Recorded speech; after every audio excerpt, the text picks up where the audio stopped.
What's up, everyone? All right, how's this work? Hey, Tim, 1 second. Hey, nobody's singing. Oh, Today- come on. You today said is you wouldn't Tim's do birthday. this. And Tim decided to spend his birthday in Cleveland, Ohio, of all places. All places. I could be anywhere. Just a happy birthday. 1, 2, 3. Happy birthday! Thanks, everyone. Appreciate You're welcome. it. Thank you, brother. Unbelievable. All right. How's this work? How I crack the code using social media to generate revenue and grow the brand. This is me. My name is Tim. I am the CEO of Stodzy Inc. Stodzy was my nickname when I was a kid. I suppose I would have chosen a different name if I knew what I was doing. I am now, as of 3 days ago, the sole owner of Copyblogger, and thank you. Yeah. I'm the owner of Recovery Local. Recovery Local is a conglomerate of media sites that works for people in recovery from drug and alcohol addiction. And that's really how I got my start. That's how I started writing online. And it's something that I've always been really passionate about. And finally, I don't know anything about PowerPoint, so you will see that my slides are very white and boring, and that's actually how I like it. I think Wikipedia is the most beautiful website ever created. Finally, I hate social media. It's true. Probably saying to yourself, well, Tim, what are you doing here? And I will tell you. So let's start the story. This is chapter 1. This is my story, which is a fall from grace. So here's what happened.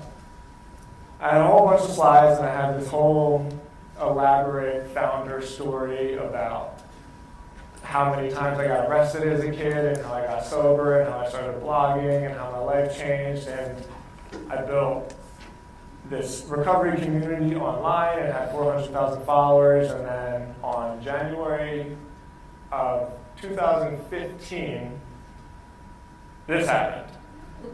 And this is Mark Zuckerberg. And he ruined everything I built, basically overnight. I had an entire Facebook community, and I remember so vividly staying up all night writing these articles and then posting them on Facebook, and then looking at the live traffic analytics and just seeing it like and then all of a sudden on January of 2015, the algorithm changed, and I swore to myself, I'm never doing that again. I'm never ever building anything on social media ever again.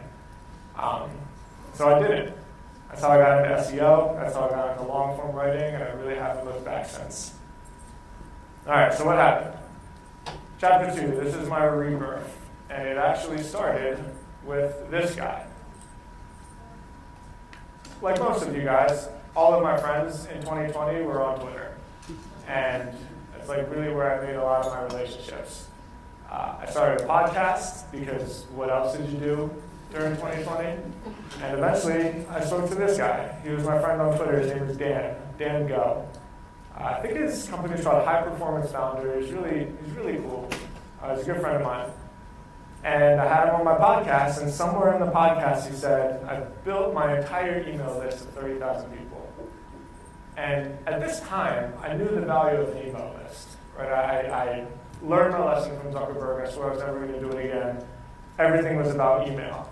And so when he said this to me, it really clicked. And I thought about it forever. Like maybe the actual way to do it was to use social media to build your own brand, as opposed to what everybody else did, where they build their brand on social media. So how do I get them to work for me instead of having me work for them?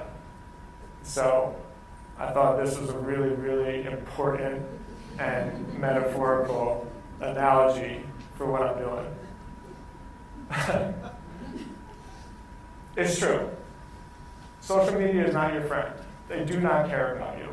They want to take as much as they can from you, and they don't really care if they give you anything in return. So if you want to actually succeed in this, you have to go into a flip of the script. I owe social media nothing. I give them nothing. I never spent a dime in social media ads in my life. Everything that I do is taking as much as I can from them.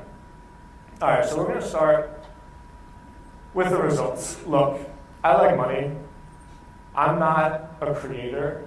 I'm an entrepreneur. I like to build businesses that actually sell things and put money in the bank. That's what I'm in it for. And I think it's important to talk about the actual revenues and profits generated, because if this isn't happening, then like, what are you doing? It's a hobby. And I'm not a hobbyist entrepreneur. I like to actually build my business. So this is since December of, what year is it? 2022. This is when all of this has gone into effect. And so this is what's happened for me over the course of the last 4 months, I'd say. My newsletter sponsorships so far have grossed $8,324. These newsletter sponsorships have come in different forms. I wouldn't have been able to do this without the ConvertKit sponsorship network. They got about half of my ads. But I like to network and I like to talk to people, and so I've sold other sponsorships just through cold pitching and cold emailing. I'm an okay salesperson, and so I've generated about half the revenue on my own, and about half the revenue came from ConvertKit. Nonetheless, this is straight ads on my weekly newsletter. This right here is my membership site. Again, I only launched this in December. So in 3 months, I've built it. I think I checked this morning, it's like $5,300 a month at this point. And this is Copyblogger Academy, copybloggeracademy.com. That's my membership site. And that's pretty sweet. And then lastly is my personal consulting firm, which I only started once I saw that this was happening. Like I said, I'm an SEO. My main source of income is my SEO agency. I love SEO. I love long form writing. And so it's something that I just feel really confident about. And as these emails have come in through my social media following, I've created a system which has allowed me to collect leads and close consulting deals. So this is what I've gotten from it, but I'm definitely going to go into like real fine detail as to how exactly this process looks. All right, chapter 3. This is the climb. So this is the work. This is the work that you have to do. In my experience, Twitter has absolutely been the best. Over the last month, that is totally changing. Elon, our overlord, is ruining things, and it's falling. My Twitter results aren't what they used to be. LinkedIn is really, really climbing. LinkedIn is super cringe, and every time I log onto it, I think, nonetheless, it's like really, really generating results. Instagram is totally worth doing.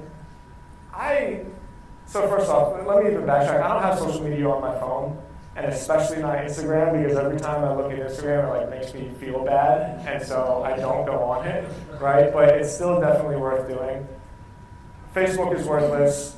YouTube is great if you want to look at numbers and like feel really good about yourself, because you can publish a short, and the way their algorithm is going when they're trying to compete with TikTok, it's, we put these shorts in front of as many people as possible, and you wake up the next morning like, oh my God, 2,000 people watch my video, I'm famous, but not really. It's not really doing anything for you.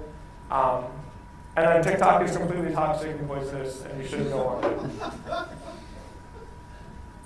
Okay. I couldn't do any of this without Hype Fury. This is the main tool. Hype Fury is just a really simple piece of software that makes it so I don't have to spend any time on social media. I am an early bird. I wake up early in the morning. I drink my coffee. I sit down. I write my blog. And then I take about 15 minutes on Hype Fury.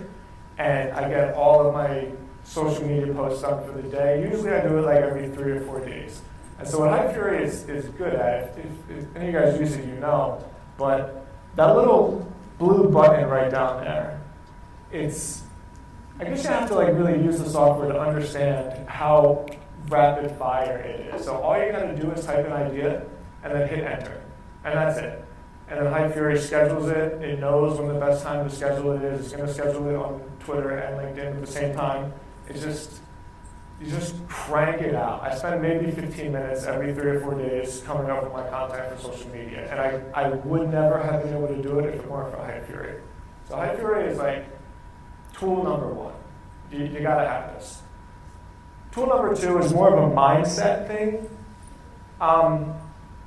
There's no such thing as a social media expert. Like, nobody has any idea what they're doing. And I know this is true because nothing that I think is going to happen ever happens. If you want to grow your reach on social media, the only way to do it is to post as much stuff as possible. And it's not because you want to like blanket the web. It's simply because you have no idea what's actually going to work or not. And I've done experiments where I post the same exact thing at the same exact time, but just on different days. And one of them has like 3 times the amount of reach for absolutely no reason. So this is my most popular tweet ever. I know. Yeah. And I didn't think anything of it.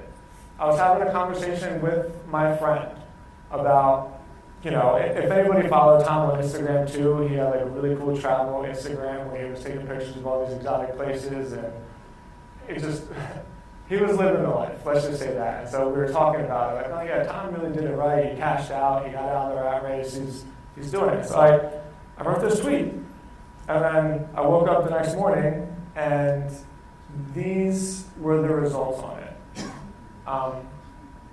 Really, all that matters is the profile clicks, because the profile clicks is where people click through from Twitter to my email list, which is how I get my email subscribers. But the point I'm trying to make here is, like, seriously, don't think. Don't think. Like, you're not as special as you think, and you're not as terrible as you think. Just put your ideas out there, because I promise you, no one has any idea what's going to work. You just do stuff. And then sometimes you wake up in the morning and Tom blew up your social media account. All right, the last tool, and I really, really mean this. This means a lot to me, because as somebody that believes in long form writing and believes in like coherent thoughts and self-expression and the ability to create a point of view, everything for me starts with the long form content. And that's really where I get like my satisfaction as a writer. But the hack, if there is such a thing, is to take your big idea and then just chop it up in as many pieces as you can. Find all the subplots of your articles, the subplots of your posts. Make an outline if you need to. Go on the Hype Fury in the morning and just crank them all out, and then don't think about it again. The real success for my companies has, without a doubt, come from the really well thought out long form writing that means something to people. This doesn't mean anything. It's just a way to get your ideas out there. So everything in my strategy on social media has come from just chopping up long form content. And that's it. There's no other fancy ideas. I don't have a content calendar. Everything comes from long form. By the way, that could be a long form written post. Could be a long form podcast. There's a lot of, if you feel more comfortable in front of a camera, like there has to be a coherent idea that the rest of your social media stuff comes from, at least for me. And, I forgot to hit the button. So here we go. Start with a blog post or a newsletter. Turn your long form posts into as many different pieces of content as possible. Turn those ideas into threads. Threads on Twitter and long form posts on LinkedIn have been like probably 4 or 5 times more successful than individual tweets, with the exception to Tom. And then you'll see on Instagram, you can turn those tweets into carousels. So we'll blow through some more numbers.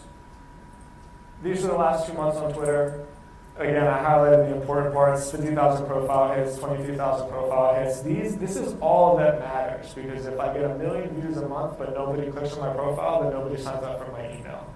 You have to keep your vision clear and your focus clear. Because having a big Twitter profile really doesn't matter if you have nothing to do with it. And that's the same thing with LinkedIn. I hate to give LinkedIn the props just because of, but without a doubt, in my view, LinkedIn is about to totally surpass Twitter and just be much more of a powerful platform. And then you can see here, This is all my Instagram is. I really just take screenshots of my tweets every 3 or 4 days and turn them into carousels. Okay, and then finally here, most importantly, this all came from Twitter and LinkedIn, really. It pains me to say, as somebody that built all of my websites through SEO and through, being sophisticated, this all came from this process that I just accidentally stumbled into. All right, end of chapter 3. Chapter 4. This is the elixir. This is when Luke Skywalker discovered the message and discovered what he had to bring back to Tatooine. And this is what I'm really trying to share with you guys. All right, this is Ethan. He's my friend, and he is my co-host on the podcast that I record. And Ethan taught me this strategy, which totally, it created the monetization process for me. And I absolutely stole his idea. So this should say free media into front-end products and then into back-end products. I told you guys I'm really bad at PowerPoint, so that's I thought I got through with no mistakes. Clearly that's a mistake. So it's free media that goes into front-end products, that goes into back-end products. Just remember that sequence, because we'll talk about that again in a little bit. So this is, look, I totally stole his idea. In my academy, I even call it the copy blogger method. It's not. It's Ethan's method. But I took it and I made it my own. And this is how it works. It monetizes in 3 different tiers. And each tier feeds into the next one. And each tier has pros and cons that you need to really, really understand. So the first tier is free media. These are the sponsorships. This is my newsletter sponsorship. Some people are YouTubers, and you can sell promotions on your YouTube account. Some people are podcasters. Obviously, there's ads on podcasts. I like newsletters because you make the most money with newsletters. The CPM on newsletters is typically $40 to $50, whereas with a podcast, it's usually $25. With a YouTube channel, it's usually $15, and then selling sponsorships on blogs is not really worth it anymore because Google AdSense is so terrible with their CPM. If you're in a really, really niche industry, so for instance, I have a friend that created a site about jet skis, and he sells pretty decently priced sponsorship for jet ski products, but it's just because the niche is so small, you can get away with it. I recommend newsletters and podcasts, especially newsletters because, they're just cooler. So finally, that leads to front-end products. In my case, the front-end product is a membership site. Your front-end products could be, whatever. It could be a course, it could be a newsletter, it could be a t-shirt. It's really up to you and whatever you're trying to do. The point of your front-end product is that it's easily accessible. It's not intimidating. I don't want to call it an impulse buy, but it's not something that people think too hard about. It's just a way to get some good cash flow coming in through the door. In addition, you have to understand the appeal to front-end products. You're not trying to focus down too much. You're trying to say, this is for everybody. And when I say everybody, I mean the context within my specific community, the people that I'm speaking to. But it's for everyone. All are welcome. And it's a high-volume model. You're going to have to crank out a bunch of these if you want to really, really make some money. But what the front-end product does is it lubricates the back-end product. So your back-end product is really priced for exclusivity. If there's other people in here that have membership sites, this would be your mastermind. This would be in my case, a $49 a month membership that goes into who knows, you could do a $10,000 mastermind retreat, something along those lines. I personally have absolutely no desire to do that, but that's something that you could do. Your front-end product is high value, your back-end product is high value, and it's exclusive. It's not for everyone. It's only for a select amount of people that are special enough to be involved. Excuse me. I was nervous if I had to cough into the mic, if anybody would jump. All right, so this is how it works. I mean, look, I love ConvertKit. I think it's the funnest thing ever. And it's, I'd say other than WordPress, ConvertKit has been the most valuable tool in my life. And it's because it allows me to do the things that I'm going to show you. So I'm going to get a little bit technical here, but I hope I painted the picture. So this is step one. This is how we organize your newsletter. In my case, newsletter, but in everyone's case, the free media, right? Those red parts at the top, so this is a ConvertKit automation. Basically, imagine somebody coming into the automation and then top to bottom is the flow of them. So the screenshots, I'm going to go through the whole automation. There's about 6 or 7 steps. This is the front of it. So the red sections on ConvertKit, this is how people get into the automation. So these are just my newsletter forms, basically. This is the form on my website. This is my sidebar form. This is my footer form. Once they get in there, the first thing I do is I tag them. And you can see that Tim Stodd's newsletter, that's just organization. That just means that they signed up and they're in my newsletter. So then when I send out my newsletter, I send it to people who are tagged with the Tim Stodd's newsletter tag. Got it? All right. Step 2. This is a sequence. A sequence in ConvertKit is basically just a series of emails that get sent automatically. And this is the leverage of ConvertKit. This is why it's been so effective for me, because it's basically infinite sales reps working for you at all times, as long as you're a good copywriter, which I am. So after they get tagged, ConvertKit waits 3 days, because I don't want to blow them up, right? I'm not that bad. But afterwards, they go into the Copyblogger Academy sequence. So I highlight the sequence in red, and then on the right-hand side, obviously I'm not going to show you the whole emails because it wouldn't fit on the screen, but these are the 3 emails that I send. And so then the front-end product gets sent automatically over the course of 3 days. If they buy, great. A lot of people do because, like I said, this is an affordable, inclusive product that's for everybody. You wouldn't have signed up for my newsletter if you didn't have at least some kind of interest in this product. So the conversion rates are high. And then finally, the back-end product. So there's a catch here. Like I told you, I have no desire to do a mastermind group or really anything that requires logistics at all. But I'm a good SEO. And so as my back-end product, I personally chose to offer a service. But the service is still a back-end product. It's still high-end. It's still exclusive. It's still high revenue.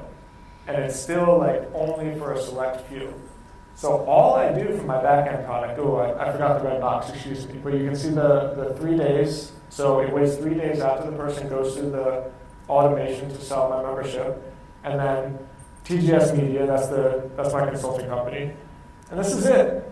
This is the entire email. And I give away a free audit, basically, which I've already systematized out to my team. And if they click on that link, then I send them to this landing page. And this is how I get all of my leads. By the way, I do this same exact process, which you'll see, for everything. Stodzy Inc., my agency, that's a SEO agency that works specifically with behavioral healthcare centers, with treatment centers or mental health centers. It's a space that I've really involved in, and it's the same exact process. Copyblogger, copyblogger.com, also sells the Copyblogger Academy through the front end, but it sells SEO services on the back end. And that's another agency called Digital Commerce, which is a little bit more of a content marketing agency that works specifically with SaaS products and like digital course creators, people like yourself. So I'm not saying that to try to say like, oh, wow, look at all these things I have. I'm saying that to show you that this system is replicated over and over and over again. Like I'm not that creative, I'm telling you. I just came up with a really, really good system that works over and over again. All right, so here we are. Now we're back on Tatooine, and, well, I guess I'm repeating myself now. This is this is the framework that I use for everything. So timstodds.com, this was basically the example that I showed you guys, the process that I sent you. This is all for timstodds.com. This is my personal blog. I gotta change that picture. I look a lot different. I have way more tattoos. It was like 8 years ago. That's crazy. Okay. Copyblogger.com. Very, very similar. My front-end product for timstodds.com and for Copyblogger are the same thing. I don't want to have more than one membership site. That sounds awful. And so I figured, whatever, I'll just basically funnel them into the same thing. These are two different ConvertKit accounts that have two separate automations, but the front-end product for both of them are the same. The sequences that I wrote are slightly different because Copyblogger appeals much more to writers, and timstodds.com appeals a little bit more to entrepreneurs. So I just positioned it a little bit differently in the copy that I wrote in the sequences, but it's the same process, just different copy. And finally, StoddardInternetMarketing.com. This was, as I said, this is my agency that works specifically within the behavioral healthcare space.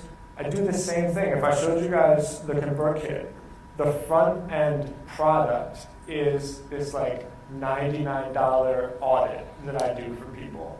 And in a lot of cases, people buy that audit and it filters out all the people that sign up for the free newsletter to see like, well, you already gave me $100, so why not give me $10,000 to do your SEO? And I know it seems kind of strange, but there's like that initial commitment that really like lubricates that second sale, and it really works. And then lastly, this is my website, sobernation.com. This is how it all started for me. It still is probably the biggest recovery community online in the world, and the process in the back end is the same exact thing. I was a little nervous about doing this presentation because I'm like, they're not going to believe me that I do the same thing over and over again. Like I'm telling you, I do. So when people sign up for this email, there's a weekly newsletter that goes out that sells sponsorships. There's a $20 email course that I created. They just get like a morning, hey, you can do it email every morning for people that are like fresh on their journey to start their day off right. It's $19. It's as cheap as I possibly could have made it. And then the back end of it is not a mastermind. It's not even consulting. It's space in the directory. So this website monetizes by selling like high-level directory listings to addiction treatment centers all across the country. And to be listed in this website, it gets a ton of traffic. It's about $1,000 a month to do. So you see how there's room to be creative with it. Your free media and your front-end product and your back-end product can all move and flow and fluctuate. The point is getting them through the system. All right, here we go. I really, really mean this. I'm just a regular person who likes to write. And I've built these cool brands, and I get to do work that I love to do and come up here and like talk shit in front of you guys. But it's not like I've ever been exceptional. And sometimes I talk to people and they think, oh, well, how did you do this? How did you do this? And the answer is, I just did a little bit every day for years and years and years. And that's really, really how this all came together for me. So if I can do this, I absolutely promise you guys that you can do it too. I really appreciate your time. Thank you all, and let me know if you have any questions. Excellent. Let's see if we can get a few questions. We'll start back here. All right. Thank you very much. That was really helpful. Two questions. One, how, if somebody doesn't purchase from your, so you get them to sign up for the free newsletter, and then you send out a few emails. If they don't purchase after the first few emails, do you try to send out the front-end offer again at some point? Yeah. And here's what I do. And I actually just changed this recently. So I'll give you a little bit of back-end knowledge. When I first started Copyblogger Academy, my biggest priority was just to get as many people in it as possible because nobody wants to be part of an empty community, right? And so I gave away like a $1 trial for 30 days just to get people in there. Those monthly subscriptions continue to go. My churn rate is pretty good. But now that like there's proof of concept there, what I do is I offer a discounted rate that's $3.95 a year. And the people that click on the link that go to the sales page, I tag them.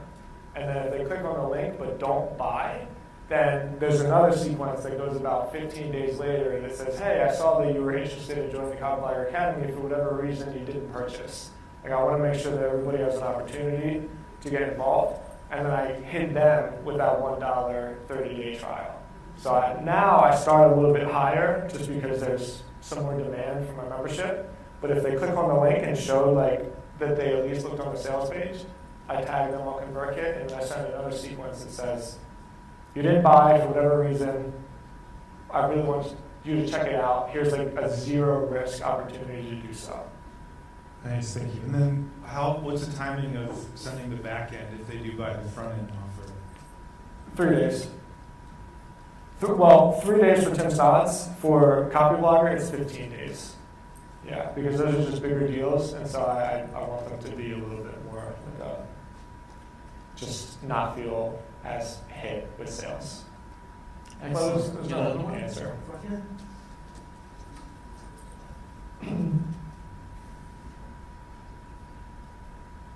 So I noticed that you are just using basically Twitter, but when you showed up your ConvertKit, you had 5 different streams. Yeah. So how are you determining like how they get to each one of those streams? Like I'm assuming there's 5 different links somewhere. You can only put one in Twitter, right? No, but you could do that, by the way. How are you doing? I don't think about it that hard. So those 5 different streams weren't like the source. So I could do it so that you have one unique link in your Twitter profile so that I can track how many people sign up to my newsletter through Twitter, and one unique link through my LinkedIn profile. I probably should do that. I don't know. But what those 5 different streams were actually spots on the website. So the vast majority of them sign up on the homepage because all of my links on the social media profiles just go to timstotts.com, just go to the homepage. But one of them is the sidebar. So I kind of make the loose assumption that if somebody signs up for my newsletter from the sidebar form, it's because it was an SEO lead and they were reading a blog post and they saw the sidebar. Because there is no sidebar on my homepage. And then same thing with the footer lead. And then the last one was if you go to my website, there's a section where I keep links of all my archives for the newsletter. So when I send a newsletter out, I just keep a link there. And then there's a form on the top of that page. So they're not organized via source. They're organized via like placement on the website. But you can do it your way. We got time for a few more. Cool. So it seems like you're not using any type of lead magnet. You're just using like copy to get people to sign up for your newsletter, correct? And if so, like why did you choose not to do like a lead magnet or something like that? I just don't feel like it. Yeah. I mean, look, people sign up for newsletters that they want to read. And I spend a lot of time making my newsletter as good as possible. And yeah, like I guess I could do a lead magnet. I probably should now that you think about it, but maybe it's my ego and maybe I'm just a purist where I think, I mean, look, I'm a big Seth Godin like protege, you know, the whole idea of permission marketing. It just spoke to me. Like, why am I going to try to get somebody to buy something that doesn't even care what I'm doing? It just doesn't make any sense. And so I try really, really hard to speak to the people who are interested in what it is that I have to share. And other than that, I don't know, I'm just lazy. We got one more here. Thank you. So what would you suggest to someone who doesn't mind LinkedIn and sees that that gets good engagement, kind of reluctant with Twitter, but do you still think it's worth doing both? Yeah, because Hype Fury goes straight to both. Yeah, like I I don't go on social media. I don't know how else to say that.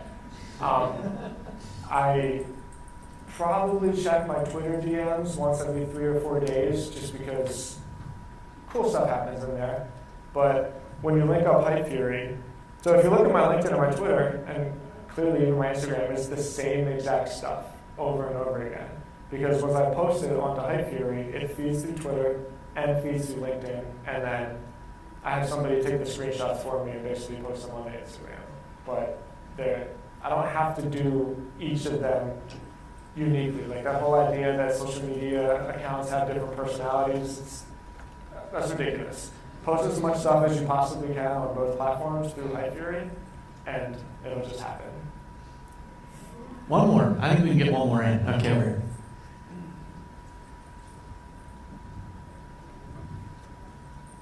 So you said you used 2 different ConvertKit accounts, one for Tim Stodds or whatever, and then the other for Copyblogger? Yeah. Because I know in ConvertKit you could actually validate 2 email addresses and set up 2 automations and sequences with that email address. But you decided to do it. Why decide to do it with 2 different accounts? Well, I'm never going to sell Tim Stodds. One, because it's attached to my personal brand and nobody's ever going to buy it.